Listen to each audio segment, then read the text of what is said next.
Yes नमस्कार मित्रांनो, creative maths Marathi या आपल्या लाडक्या युट्यूब चॅनलमध्ये तुमच्या सगळ्यांचं मी पुन्हा एकदा सहर्ष स्वागत करतो.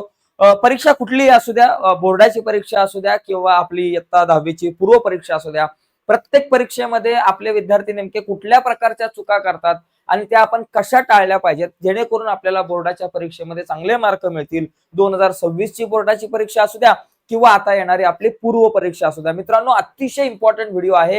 ही व्हिडिओ बघितल्यानंतर तुम्हाला बऱ्याचशा नवीन गोष्टी इथं कळतील आणि तुमचे मार्क 5 ते 10% 100% वाढतील मित्रांनो. त्यामुळे लक्षात घ्या, व्हिडिओ खूप महत्वाचे. जाऊयात पटकन पुढे जाण्याच्या अगोदर एक रिक्वेस्ट करतो. नवीन असाल तुम्ही आपल्या युट्यूब चॅनलवर आणि अजूनपर्यंत आपला चॅनल सबस्क्राईब नसेल केला ना, तर आत्ताच आपला चॅनल सबस्क्राईब करा आणि त्या बाजूला असलेलं बेलचं बटन एकदा झटक्यात दाबून टाका. तर बघा मित्रांनो, या ठिकाणी सगळ्यात पहिला मुद्दा इथे तुम्हाला दिसतंय की हे 4 गोष्टी साधारणतः चुका आहेत ना, या 4 प्रकारच्या होतात. म्हणजे इथं जर तुम्ही बघितलं, पेपर लिहिताना कुठल्या चुका टाळायच्या आणि जास्तीत जास्त चुका ज्या आहेत ना, या 4 भागांमध्ये होतात. आता या 4 भागांवरती आपल्याला डिटेल्स मध्ये चर्चा करायची आहे. पहिल्या प्रकारच्या चुका कुठल्या बाबा, की एक आहे तुमच्या वेळेच्या नियोजनाच्या संदर्भात चूक होते. त्याच्यानंतर तुमचं सादरीकरण असेल, प्रेझेंटेशन असेल किंवा लिखाणातील चुका होतात, त्या पण कशा प्रकारच्या होतात यावर आज आपण चर्चा करणार आहोत. बघा, आपण कुठल्या कुठल्या मुद्द्यांवर चर्चा करणार. टाइम मॅनेजमेंट, पेपर मधलं नेमकं तुमचं कुठं चुकतं, त्याचबरोबर सादरीकरण आणि लिखाणातल्या तुमच्या नेमक्या कुठल्या चुका होतात, त्या चुका नुसत्या फक्त टाळल्या तरी तुमचे मार्क कसे वाढतील. त्याच्यानंतर उत्तरांची गुणवत्ता आणि स्वरूपण, उत्तरांची जी क्वालिटी आहे ती, त्या क्वालिटीचा इम्पॅक्ट कसा तुमच्या पेपरवरती होतो आणि तुम्ही तुमची त्या उत्तराची क्वालिटी कशी तुम्ही वाढवू शकता, त्यावर आपण चर्चा करू. आणि त्याचबरोबर परीक्षा हॉलमध्ये काही तुम्ही चुका करत असता, त्या चुका कशा टाळल्या पाहिजेत. तर ह्या 4 प्रकारच्या चुकांवरती साधारणतः आज आपल्याला चर्चा करायची. तर ही चर्चा आता आपण आपली पुढे चालू ठेवूयात. बघा, पहिला सगळ्यात महत्वाचा मुद्दा म्हणजे तुम्हाला इथे स्क्रीनवरती दिसतंय की वेळेच्या नियोजनासंदर्भातल्या चुका. बघा काय आहे की प्रश्न वाचण्यात आपण जास्त वेळ घालवतो. बघा, प्रश्न वाचण्यातच जास्त वेळ घालवतो, प्रत्यक्षात लिहिण्यात कमी वेळ जातो. बऱ्याचदा ही चूक काही मुलांकडून होते. होत असेल तर ती टाळायची. नेमकं काय होतं, सुरुवातीला पेपर वाचायला मिळणाऱ्या 10 मिनिटाचा योग्य वापर न करणे किंवा प्रश्नपत्रिकेतील प्रत्येक प्रश्न पुन्हा पुन्हा वाचण्यात वेळ घालवणे. मित्रांनो, साधी गोष्ट आहे. सुरुवातीला तुम्हाला 10 मिनिटं दिले जातात. 10 मिनिटं तुमच्या कडे अगोदर येतोय प्रश्नपत्रिका. मग ती प्रश्नपत्रिका त्या 10 मिनिटात व्यवस्थित वाचायची, प्रत्येक प्रश्न नीट समजून घ्यायचा आणि सुरुवातीला मी कुठला प्रश्न सोडवला पाहिजे हे तेव्हाच ठरवायचं आहे. नंतर मग ज्यावेळेस तुम्ही पुन्हा तो प्रश्न वाचाल आणि प्रश्न वाचत असताना तुम्हाला समजत नसेल, एकदा वाचल्यावर समजत नाही, दोनदा वाचल्यावर समजत नाही, तीनदा वाचल्यावर समजत नाही, चौथ्यांदा वाचायची गरज नाही, सरळ बाजूला ठेवायचं आणि पुढचा प्रश्न सोडवायला जायचं. या एकाच प्रश्नावरती सारखं वाचण्यामध्ये तुमचा वेळ वाया घालू नका मित्रांनो. ही गोष्ट लक्षात घ्या, कारण ही चूक तुमचा वेळ वाचवू शकते. पुढचा मुद्दा, अवघड प्रश्नांवरती जास्त वेळ घालणे. बघा, एखादा प्रश्न अवघड वाटल्यास त्यावर जास्त विचार करत बसणे आणि सोपे प्रश्न सोडवण्यासाठी पुरेसा वेळ न मिळणे, हा एक प्रॉब्लेम होतो. एखादा प्रश्न अवघड असतो, आपल्याला अजिबात त्याचं उत्तर सापडत नाही, समजत नाही. जसं की इंग्रजीचे जे काही पॅसेज असतात, ते पॅसेज मध्ये कसं असतं, ते भुलभुलैयासारखं आहे. पॅसेज आपण वाचतो, वाचल्यानंतर आपल्याला प्रश्नाचं उत्तर एखाद्या मिळतं, 2 प्रश्नांची उत्तर नाही मिळत. पुन्हा पॅसेज वाचतो, पुन्हा वाचतो, पुन्हा वाचतो, वाचत वाचत वाचत जातो, कधी 15-20 मिनिटं, अर्धा तास, 1 तास होतो, कळत नाहीये आणि आपल्याला पुढच्या प्रश्नांची उत्तरं लिहायला वेळ मिळत नाही. म्हणजे जे प्रश्न अवघड वाटतात, ज्या प्रश्नाची उत्तरं तुम्हाला नाही जमत लिहायला, टेन्शन घेऊ नका ना, ते बाजूला ठेवा. पहिली जी जमतात ती करा. म्हणजे सुरुवातीला आपण काय केलं पाहिजे, सगळ्या संपूर्ण पेपरमध्ये ज्या प्रश्नाची उत्तरं चांगल्या प्रकारे येतात ना भाऊ, ती पहिली लिहून काढा आणि नंतर जे अवघड प्रश्न आहेत ना, तिथं डोकं खाजवत बसा. सुरुवातीला अवघड प्रश्नांवरती डोकं खाजवायचं, स्वतःला डिमोटिवेट करून घ्यायचं, वेळ पण घालवायचा आणि जे येतंय ते राहून जातं. त्याच्यामुळे ही चूक करू नका. अवघड प्रश्नांवरती जास्त विचार करायचा नाही. ज्या प्रश्नांची उत्तरं तुम्हाला येतात त्या प्रश्नांवरती सुरुवातीला मोठा दणकून वार करायचा आणि ती सोडवायचे. उत्तर लिहून पूर्ण न करणे. बघा, वेळेअभावी शेवटचे प्रश्न घाईघाईत अर्धवट सोडणे किंवा महत्वाचे मुद्दे विसरणे, हाच प्रॉब्लेम होतो मित्रांनो. काय होतं माहितीये का, अवघड प्रश्नांवरती आपण इथं जास्त वेळ वाया घालवला आणि त्याच्यानंतर मग ज्या प्रश्नांची उत्तरं येतात अर्धवट लिहिलं आणि सोडलं, हा प्रॉब्लेम आपला होतो. त्यामुळे या चुका टाळायच्या आहेत. वेळेचं नियोजन व्यवस्थित करायचंय, प्रश्न वाचण्यात जास्त वेळ घालवायचा नाहीये, अवघड प्रश्नांची उत्तरं सोडवण्याचा जास्त प्रयत्न नाही करायचा सुरुवातीला, किंवा अवघड प्रश्नांवरती जास्त वेळ घालवायचा नाही. सुरुवातीला जे प्रश्न सोपे आहेत, ज्या प्रश्नांची उत्तर तुम्हाला 100% चांगल्या प्रकारे येतात ते लिहून काढा आणि नंतर जे अवघड प्रश्न वाटतील त्या प्रश्नांची उत्तरं तुम्ही लिहायचा प्रयत्न करा. ठीक आहे, आता आपण पुढे जाऊयात. बघा, हा सगळा वेळेच्या बाबतीमध्ये एक सगळ्यात महत्वाचा मुद्दा आहे. त्याच्यानंतर पुढचा एक आपण या ठिकाणी आज पुढच्या मुद्द्यांवरती चर्चा करणार आहोत. तर पुढचा मुद्दा आपल्याकडे आहे सादरीकरण आणि लिखाणातील चुका. म्हणजे तुमचं प्रेझेंटेशन आणि हँडरायटिंग मध्ये ज्या काही चुका होतात, तुमचं प्रेझेंटेशन खूप महत्वाचं आहे. लग्नाला जर मला जायचंय भाऊ भाऊ तर तुम्ही मस्त, मुली तर मस्त नट्टापट्टा करून जातात, मेकअप लावतात, लिपस्टिक लावतात, मस्त काय काय मुलांचं पण लग्नाला जायचं म्हटलं मस्त परफ्यूम मारणार, पावडर लावणार, क्रीम लावणार, डोकं बिकं मस्त, केस बिस चकाचक करणार, शर्ट बिर्ट, पॅन्ट बिंट, बुट्ट बिट्ट, हातात गाड्या चालला ना भाऊ लग्नाला. या सगळ्या गोष्टी चालतात. लग्नाला किती टकाटक जातो, किती चांगलं प्रेझेंटेशन स्वतःचं करतो तुम्ही समाजासमोर. तसंच तुमच्या पेपरचं प्रेझेंटेशन पाहिजे. म्हणजे पेपरचं प्रेझेंटेशन म्हणजे डिझाईन काढणं, चित्र काढणं, रंगरंगोटी करणं नाही. सुवाच्य अक्षर, सुंदर मुद्देसूद लिहिणं हे तुमच्या पेपरचं प्रेझेंटेशन आहे. पेपर जितका दिसायला चांगला असेल आणि त्याच्यामध्ये लिहिलेलं चांगलं असेल त्याचा फायदा तुम्हाला होणार आहे. या ठिकाणी बघा नेमकी कुठं चूक होते.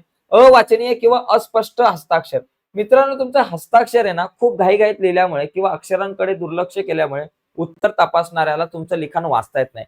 भाऊ, अक्षर कसं असावं, एकदम मोत्यासारखं असावं असं मी म्हणत नाही मित्रांनो, पण मोत्याला वाचण्या येण्यासारखं म्हणजे पेपर लिहिणं सॉरी म्हणजे एखाद्या व्यक्तीला वाचण्या इतकं अक्षर सुंदर असावं, म्हणजे अक्षर वाचण्या इतकं तरी ठीकठाक असावं. म्हणजे पेपर तपासणाऱ्याला तुम्ही काय लिहिलंय ते समजलं पाहिजे, विषय संपला. नुसतं अक्षर घाईघाईत लिहिलंय, काय लिहिलंय काय समजत नाही आणि वाचता येत नाही, अक्षराचं वळण कुठं चाललंय, एक शब्द मोठा एक शब्द बारीक असं काही करू नका. अक्षर एकदम आपण म्हणतो ना उठावदार जरी नसलं ना, वाचता येण्यासारखं असलं पाहिजे, विषय संपला. म्हणजे अक्षर काढताना समोरच्याला वाचता येईल आणि तुम्हाला वाचता येईल असं काढा. आणि लिहित असताना खाडाखोड करू नका. मुद्देसूद प्रश्नांची उत्तरं लिहा. त्याच्यानंतर पुढचा प्रश्न आहे की घाणेरडी आणि जास्त खाडाखोड. भाऊ, खाडाखोड करू नका.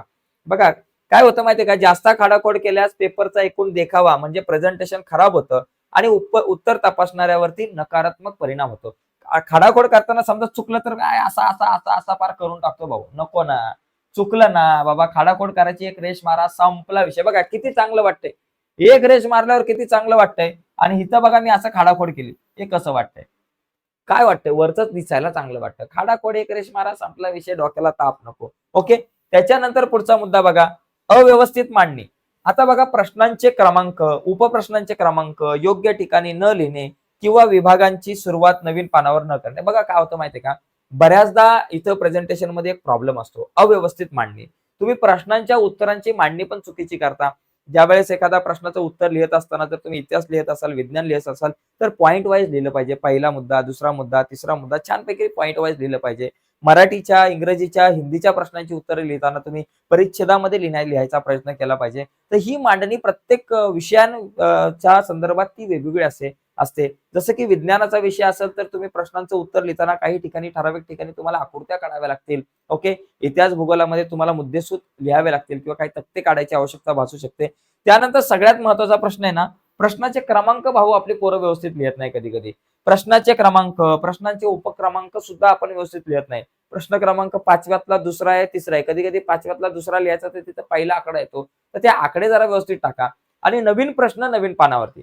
बघा पहिल्यातला ए लिहिला, बी लिहिला आणि आता प्रश्न ए बी एका पानावर आलं तरी चालेल किंवा एका पानावर आलं तरी चालेल, पण प्रश्न पहिला झाल्यानंतर पहिल्यातला ए झाला, बी झाल्यानंतर दुसरा चालू जर करायचा असेल ना, तर तो दुसराच प्रश्न किंवा नवीन विभाग नवीन पानावरती असला पाहिजे, ही गोष्ट लक्षात घ्या. पुढे बघा, कोरी समास मार्जिन न ठेवणे. आपण मार्जिन ठेवत नाही. डावीकडील आणि उजवीकडील समास व्यवस्थित न सोडल्यास पेपर तपासणे कठीण होते. समास दोन्ही बाजूने व्यवस्थित ठेवण्याचा प्रयत्न करा, जेणेकरून म्हणजे उजव्या बाजूने थोडासाच ठेवायचा एकदम समास आणि डाव्या बाजूने जो दिलेला आहे ऑलरेडी तुमच्या उत्तर पत्रिकेमध्ये तेवढा सोडणं आवश्यक आहे. तर या गोष्टी काय माहिती का, तुमच्या सादरीकरणामध्ये आणि लिखाणामध्ये ज्या काही चुका होतात त्या टाळल्या पाहिजेत. ह्या चुका आपले विद्यार्थी बरेचसे करत असतात. तिसरा एकदम महत्वाचा पॉईंट आपल्याकडे काय म्हणतोय की तिसऱ्या पॉईंट मध्ये काय की उत्तरांची गुणवत्ता आणि स्वरूप. बघा, प्रश्नानुसार उत्तर न लिहिणे, प्रश्न काय आहे तो समजून न घेता काहीतरी फेकाफेकी आपली चालू राहते, तसं काही करू नका. प्रश्नाला अनुसरून उत्तर लिहायचा प्रयत्न करा. भले 2 ते 3 मुद्दे लिहा 10-12 लिहिण्यापेक्षा, पण ते उत्तराला अनुसरून असणं गरजेचं आहे. म्हणजे प्रश्नात जे विचारले आहे त्याऐवजी तुम्ही दुसऱ्याच विषयावरती जास्त माहिती लिहिताय, आउट ऑफ कॉन्टेक्स्ट तुम्ही उत्तर लिहिण्याचा प्रयत्न करताय, त्यावेळेस तुमच्या उत्तराची जी काही गुणवत्ता आहे ती ढासळली जाते. सुरुवातीला एखादा प्रश्नाचं उत्तर लिहिलंय आणि पेपर तपासणाऱ्यांनी जर का ते वाचलं आणि तुम्हाला दिसलं, त्यांना दिसलंय की हा मुलगा नुसती फेकाफेकी करतोय, मग तो पुढे काय होतं माहितीये का, पेपर तपासणाराला कळतं की बाबा याची गुणवत्ता, याची क्वालिटी काय आहे, त्यामुळे त्याप्रमाणे तुम्हाला मार्क मिळतात. त्याच्यामुळे प्रश्न जो विचारलाय त्याला अनुसरून उत्तर लिहा आणि काहीतरी फेकाफेकी करत बसू नका. ओके. दुसरा मुद्दा, मुद्देसूद लिखाणाचा अभाव. मोठी अनावश्यक वाक्य लिहिणे आणि महत्वाचे मुद्दे अधोरेखित न करणे. आपण काय करतो, प्रश्नाची उत्तर खूप मोठं लिहिलं, खूप जास्त लिहिले म्हणून जास्त मार्क मिळतात अशातला भाग नाही. फापट पसारा नको. नेमक्या मुद्द्यांमध्ये प्रश्नांची उत्तरं पाहिजे. प्रश्नांची उत्तर लिहिताना जे काही महत्वाचे मुद्दे तुम्हाला वाटतील, महत्वाचे शब्द तुम्हाला वाटतील, त्याला तुम्हाला अधोरेखित करता आलं पाहिजे. ती मुलं अधोरेखितच करत नाही. 3-4 मार्काचा, 5 मार्काचा प्रश्न असतो. त्याच्यामध्ये महत्वाचे मुद्दे आहेत. त्यांना तुम्हाला अधोरेखित करता आलं पाहिजे. तर ते आपण करत नाही. त्याच्यामुळे गफलत होते. तर त्या गोष्टी सुद्धा करणं गरजेचं आहे. उदाहरणे किंवा आकृत्या न काढणे. बघा मी मगाशी म्हटलं, विज्ञानासारख्या विषयात जिथे आकृती आवश्यक आहे, तिथे ती न काढणे किंवा काढल्यास तिचे योग्य नामांकन किंवा लेबलिंग न करणे, हा सुद्धा एक प्रॉब्लेम असतो. विज्ञानासारख्या विषयामध्ये मी तुम्हाला मगाशी म्हटलं, विज्ञानामध्ये आकृत्या काढणं गरजेचं असतं काही ठिकाणी किंवा योग्य उदाहरणं तुम्ही लिहत नाही. प्रश्नाचं उत्तर लिहिल्यानंतर योग्य उदाहरणं लिहायला आपण विसरतो. आकृत्यांची आवश्यकता असते तिथं आकृत्या काढत नाही. आकृत्या काढल्या तर त्याला व्यवस्थित नावं देत नाही. तर या गोष्टींची सुद्धा आपल्याला काळजी घेणं गरजेचं आहे. आणि शेवटचा आणि एक महत्वाचा मुद्दा आपला राहिला तो काय, परीक्षा हॉल मधल्या चुका. भाऊ, सगळ्यात घाण चूक, ही चूक आहे ना आयुष्यात कधीच करू नका. पहिल्यांदाच पेन वापरणे. परीक्षेच्या दिवशी नवीन पेन वापरल्याने लिखाणाची गती कमी होते किंवा हाताला त्रास होतो. भाऊ, एखादा पोरगा दररोज लिहिताना एखादा प्रकारचा पेन वापरतो, एक पेन वापरतोय आणि नंतर त्याचा काका मामा येतो, उद्यापासून तुझा पेपर होतोय, हा बघ पेपर सुरू होतात, माझ्याकडून तुला हा 100 रुपयावाला पेन गिफ्ट, हा 1000 रुपयावाला पेन गिफ्ट, सोन्याची रिफिल असलेला पेन गिफ्ट. मग त्या पेनाने ज्यावेळेस आपण लिहायला जातो, आपल्याला सवय असते एका पेनाची आणि आपण त्या पेनाने लिहायला जातो ना मित्रांनो, आपल्याला त्रास होतो. लिखाणाच्या गतीवरती परिणाम होतो, त्याचबरोबर तुमच्या हँडरायटिंग वरती परिणाम होतो, हात दुखायला लागतो आणि मग गडबड होते. त्याच्यामुळे दररोज तुम्ही जो पेन वापरता ना मित्रांनो, तोच पेन बोर्डाच्या पेपर वेळेस वापरणं. पेन जो आहे तो बदलू नका, तोच पेन वापरा. फक्त काय करा, एकाच प्रकारे तुम्ही जे रेग्युलर पेन वापरताय ते 3 ठेवा, पण 3 पेन असे ठेवा, नवीन कोरे नका ठेवू. ते 3 पेन आहे ना, सुरुवातीला काय करा, घरी पेपरच्या अगोदर त्या तिन्ही पेनाने थोडं लिहा. म्हणजे तो पेन थोडासा फ्री होईल. थोडं लिहा तिन्ही पेनाने. काहीतरी पुस्तकावरती रेकॉर्ड्या वगैरे मारा, रेषा मारा, म्हणजे थोडासा त्याची नीब जी आहे ती फ्री होईल. ती झाल्यानंतर ठेवा, म्हणजे तुमचा स्पीड जो आहे तो मेंटेन राहील. ओके. अचानक नवीन पेन अजिबात घेऊ नका. काय नाही, मामाला, काकाला, चुलत्याला म्हणायचं तुझा पेन तुझ्याकडेच ठेव, परीक्षा झाल्यानंतर मी वापरेल हा पेन, पण आता नाही.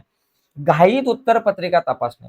बघा, सर्व प्रश्न लिहून झाल्यानंतर उत्तरपत्रिकेचे पुनरावलोकन म्हणजे रिव्हिजन न करणे, त्यामुळे काही प्रश्न विसरले असण्याची किंवा क्रमांक चुकीचे दिल्याची शक्यता आहे. घाई गडबडीमध्ये बऱ्याचदा आपण क्रमांक चुकीचे लिहितो किंवा एखाद्या सोप्या प्रश्नाचं उत्तर राहिलेलं असतं, आपल्याला येत असतं, पण त्या प्रश्नाचं उत्तर राहिलेलं असतं घाईमध्ये. त्याच्यामुळं एकदा तुमचा पेपर लिहून झाला की त्याच्यानंतर तो व्यवस्थित तपासा. प्रश्नपत्रिका, उत्तरपत्रिका समोर ठेवा आणि तो पेपर तपासा. हा बाबा, पहिल्याचं उत्तर लिहिलंय, दुसऱ्याचं उत्तर लिहिलंय, तिसऱ्याचं उत्तर लिहिलंय, प्रश्न क्रमांक दिलाय का व्यवस्थित, या सगळ्या गोष्टी बघितल्या पाहिजे. प्रश्न क्रमांक चुकला ना मित्रांनो, एखादा 5 मार्काचा प्रश्न आहे, प्रश्न क्रमांक चुकला, मार्क जाऊ शकतात. त्यामुळे प्रश्न क्रमांक चुकवू नका. पुढे, परीक्षेपूर्वी अनावश्यक साहित्य न ठेवणे.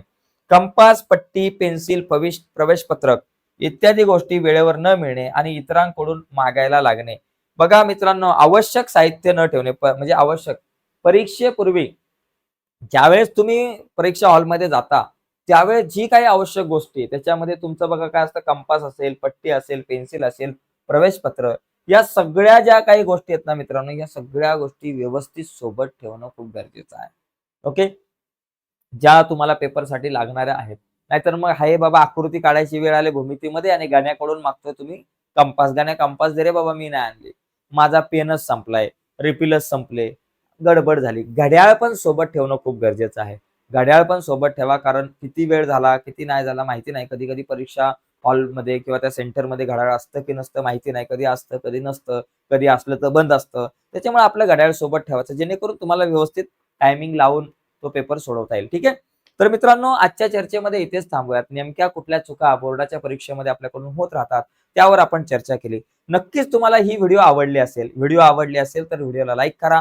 नवीन असाल तुम्ही आपल्या युट्यूब चॅनलवर, अजूनपर्यंत चॅनल सबस्क्राईब नसेल केला तर आत्ताच आपला चॅनल सबस्क्राईब करून त्या बाजूला असलेलं बेलचं बटन दाबा, जेणेकरून मी अपलोड केलेल्या प्रत्येक नवीन व्हिडिओची नोटिफिकेशन सगळ्यात अगोदर तुमच्यापर्यंत पोहोचेल. बाय मित्रांनो, धन्यवाद सर्वांना.